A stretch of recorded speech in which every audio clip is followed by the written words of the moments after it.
ఇక గుంబనంగా గులాబీ party తరుముకొస్తున్న parliament ఎన్నికలు ఇన్ఛార్జ్లను నియమించిన అధికార కాంగ్రెస్ మెజార్టీ సీట్ల లక్ష్యంగా బీజేపీ పావులు తెలంగాణలో 17 సీట్లపై ప్రధాన పార్టీల కన్ను తెలంగాణలో మోడీ పోటీ బీజేపీ స్కెచ్ సోనియాను బరిలో దించేందుకు కాంగ్రెస్ వ్యూహం బీఆర్ఎస్ సన్నద్ధంపై గుంబనంగా గులాబీ దళం కేసీఆర్ స్కెచ్ ఏంటి కీలక ఎన్నికలకు ముందు సైలెన్స్ ఎందుకు?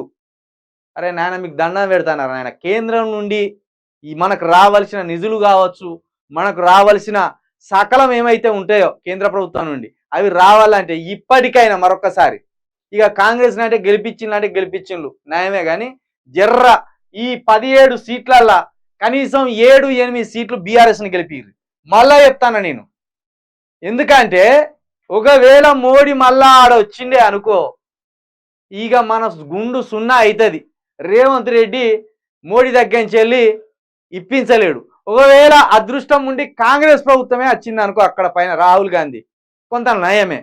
కాబట్టి ఏం జరుగుతుందో ఎట్లా జరుగుతుందో తెలియదు. కాబట్టి ఇప్పుడు అసెంబ్లీలో ఏ విధంగా అయితే ఒక ప్రధాన ప్రతిపక్షంగా బీఆర్ఎస్ ఉన్నదో ఈ ఎంపీ సీట్లలో కూడా ఒక 8 సీట్లు బీఆర్ఎస్ పార్టీకి అయ్యుర్రి.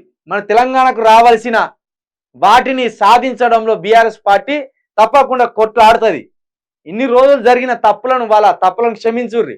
ఇక కేటీఆర్ అన్నో లేకపోతే హరీష్ అన్నో లేకపోతే కేసీఆర్ గారు వీళ్ళ అహంతోటి ప్రవర్తించిన అన్నారు కదా, ఇప్పుడు కొంత కిందికి దిగుతాను.